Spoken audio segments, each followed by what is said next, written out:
Saudi রাষ্ট্রদূত ঈসার সঙ্গে বিয়ে হয়েছে বলে দাবি করেছেন মডেল মেঘনা আলম। তিনি বলেন, ঈসা অভিযোগ করেছেন আমি তার বাচ্চা নষ্ট করেছি, যা সত্য নয়। আদালতে এসব কথা বলেছেন মডেল মেঘনা আলম। সুন্দরী মেয়েদের দিয়ে বিদেশি রাষ্ট্রদূতদের প্রেমের ফাঁদে ফেলার অভিযোগে রাজধানীর ধানমন্ডি থানায় দায়ের করা প্রতারণার মামলায় আজ মেঘনা আলমকে গ্রেফতার দেখিয়েছে আদালত। একই মামলায় তার কথিত সহযোগী সানজানা ম্যানপাওয়ার প্রতিষ্ঠানের মালিক মোহাম্মদ দেওয়ান সমীরকে গ্রেফতার দেখিয়ে রিমান্ডে নেওয়া হয়েছে।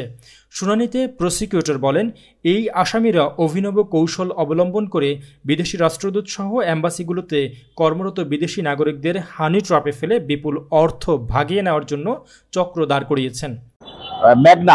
মেঘনা আলম আজকে দুইজনকে তদন্তকারী কর্মকর্তা ধানমন্ডি থানা মামলায় টাকা আত্মসাৎ এবং চাঁদা দাবির মামলায় তাদেরকে আজকে বিজ্ঞ সিএম আদালতে উপস্থাপন করে। তারা দীর্ঘদিন ধরে এসব প্রতারণা করে আসছেন। সর্বশেষ সৌদি রাষ্ট্রদূত ঈসাকে ফাঁসানোর চেষ্টা করেন, তার কাছ থেকে $5 মিলিয়ন দাবি করেন বলে অভিযোগ রয়েছে। সৌদি রাষ্ট্রদূতকে ট্রাপে ফেলে তারা দুইজনে মিলে তার কাছে $5 মিলিয়ন চাঁদা দাবি করেছিল। অন্যদিকে দেওয়ান সমীর দাবি করেন, মেঘনার সঙ্গে আমার কোনো সম্পর্ক নেই, আমি একজন প্রবাস ফেরত সাধারণ মানুষ। আদালত মেঘনা ও সমীরকে গ্রেফতারের আবেদন মঞ্জুর করে সমীরের 5 দিনের রিমান্ড মঞ্জুর করেছেন।